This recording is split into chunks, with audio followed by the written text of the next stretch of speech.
Hello everyone, Pretentious here. I decided like this because this is a particular challenging L'Hopital's rule that I think is good for the sake of going over the algebra. But is it intuitive? Am I able to figure it out on my own? Hell no! Which is why this problem really annoyed me. I find this one to be really pretentious because the step is not obvious. I'm going to be following the approach that Sean from Socratica.org, from Socratica.org posted in 2018. Thank you to him. The steps are clear laid out. I'll go over that, but I also want to go and justify why two of the things are in indeterminate forms to the best of my ability. That's the most I can contribute. Otherwise, I'll mostly be referencing Sean's work here. And what is this problem? We want to find the infinite limit of x minus x squared times natural logarithm of 1 plus x, all divided by x. And this is supposedly an indeterminate form of the form infinity minus infinity, an indeterminate difference. I will justify this. And the key to his approach is this part over here. He factors out an x squared.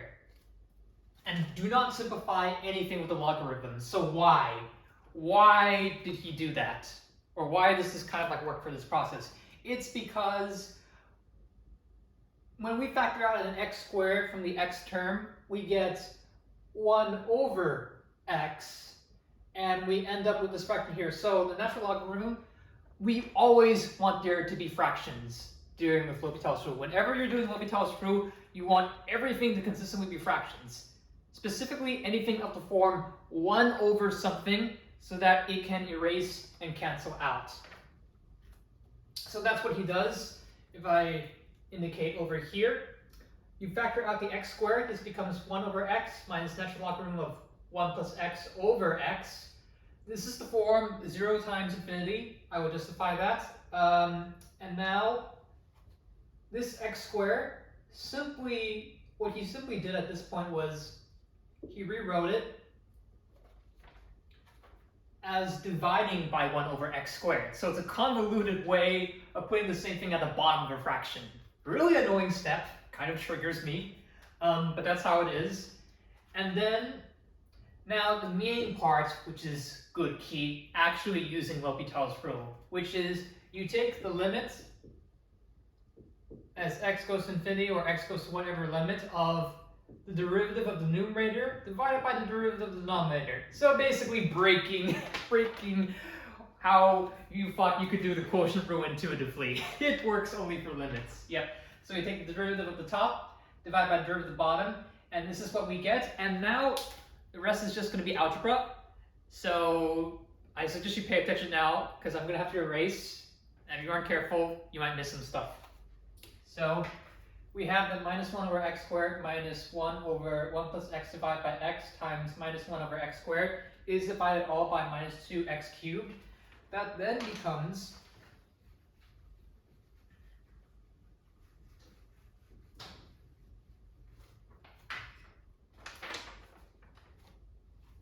if we were to, let's see here.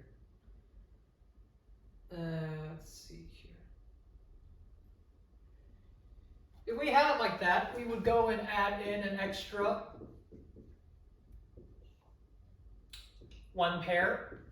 That's multiplied by something, divided by something at the top. We're allowed to do that, as annoying as it is. So we get the negative 1 over x squared times by 1 plus x over 1 plus x. This is added by x over x squared plus x. Oh, sorry. X squared times x times 1 plus x, as we got before. And then that is divided by minus 2 over x cubed. And now in having this 1 plus x over 1 plus x here, we can distribute that. So we get, we have a common denominator now of x squared times 1 plus x. And now we can simplify this stuff at the bottom for this 4-layered fraction. So this becomes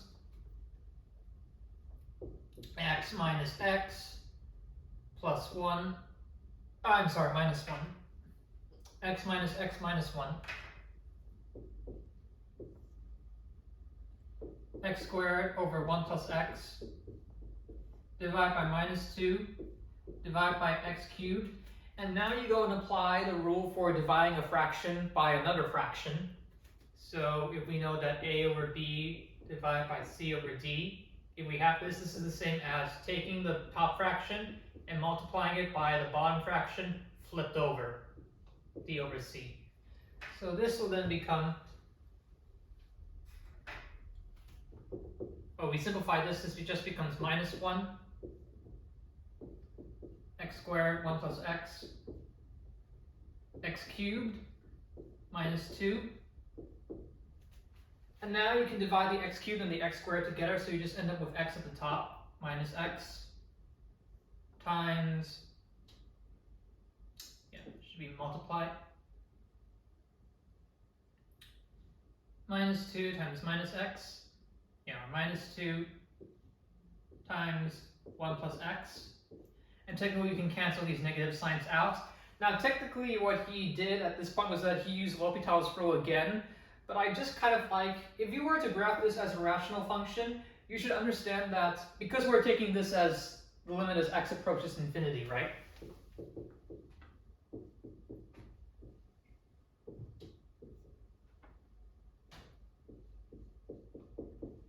I just know for a fact that if the degree of the numerator is the same as the degree of the denominator, in other words 1, because this is a linear function here, and this is a linear function here, then the horizontal asymptote, which is what the limit is, you simply get by dividing the leading coefficients by one another, which is 1 for this guy and 2 for this. So this just becomes 1/2.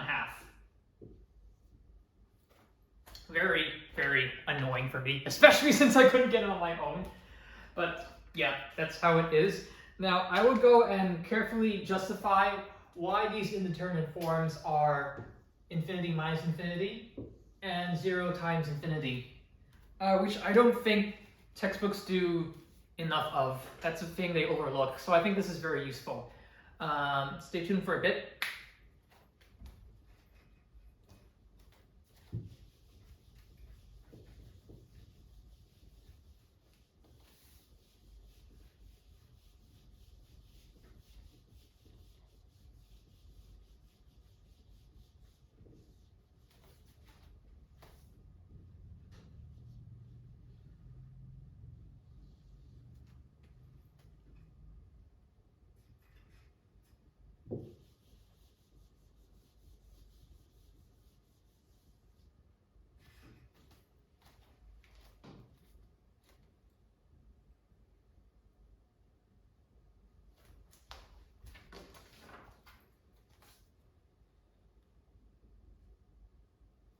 Okay, so the first part.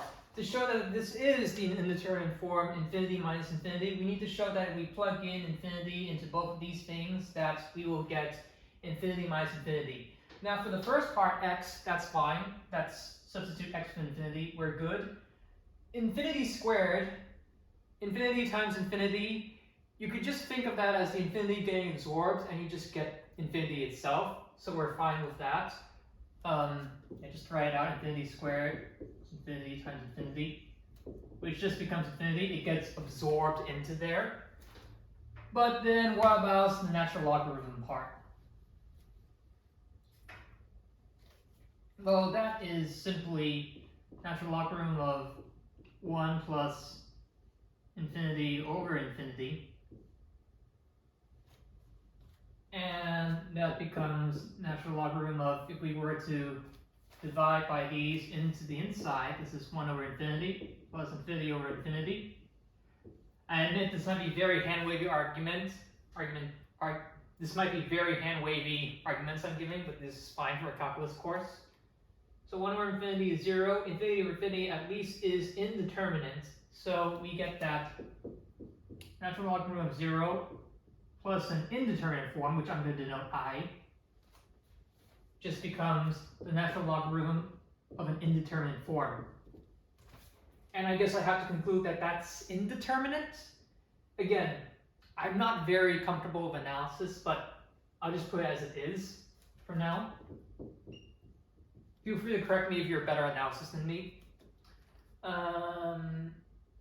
Yeah, and that's it for infinity minus infinity, so that becomes indeterminate. So you just have infinity minus an indeterminate form. That overall is going to be indeterminate. And we're done for that case of infinity minus infinity.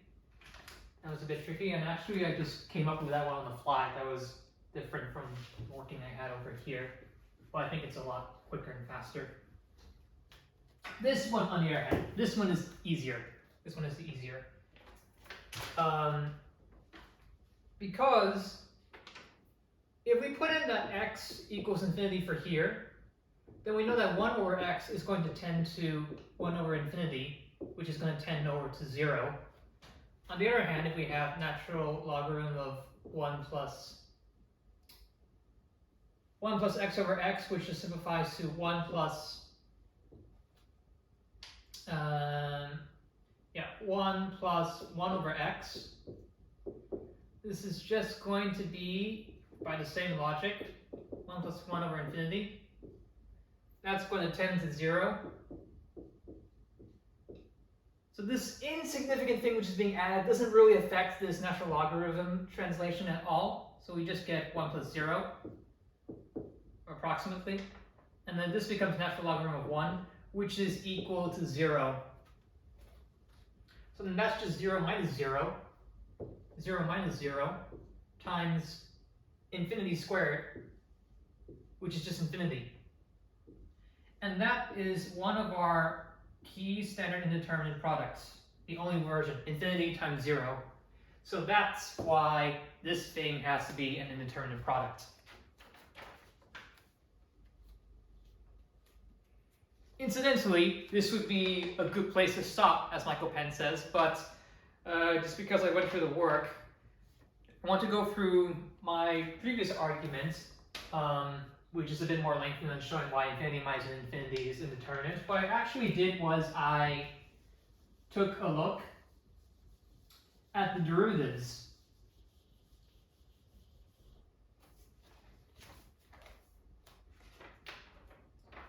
of x squared and natural logarithm of 1 plus x over x, and then compare to when is one derivative greater than the other.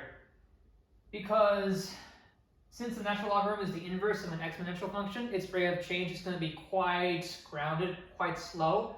And so the polynomial term will clearly, in a sense, dominate this term. That's kind of my idea about it. So just to give you a briefer, in case you're no longer interested, feel free to stop now. If you want to continue, I'm going to go on now. All right, so show that the x squared term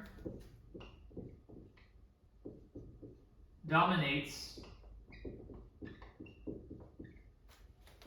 natural logarithm of 1 plus x over x. This is only valid, though, as x tends to infinity from the right. And this actually has to be valid at when x is greater than 0.424 from a graphing I did on Desmos. Okay, but how do I show this? Well, okay. Let's call x squared f of x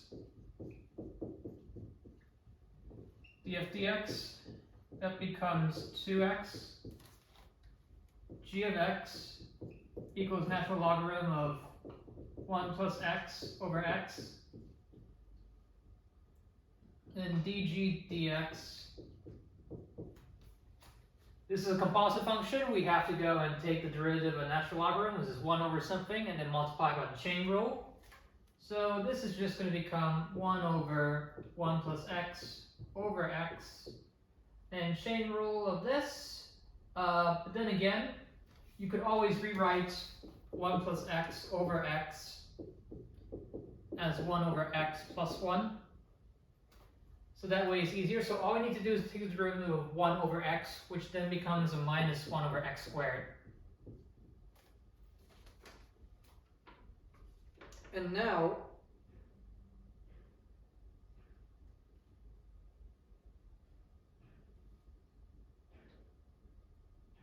if you were to go and compare them to each other, this becomes x over minus x squared times 1 plus x. The x's cancel out over here, so this becomes 1 over minus x times 1 plus x. And so thankfully, if we compare them together, df dx is greater than 1 over minus x times 1 plus x. Sorry, dg dx.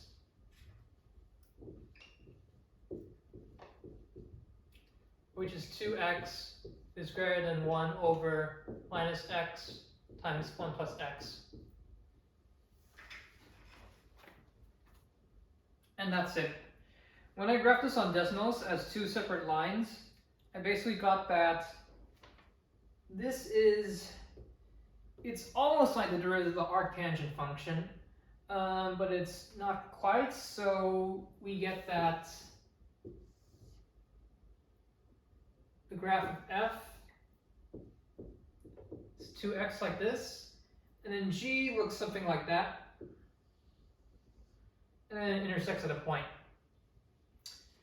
which from when I use the decimals graphing calculator is negative 0.424, comma, minus 0.848.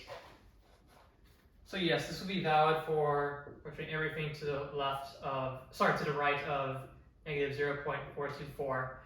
And that is done. That horrible, horrible nightmare.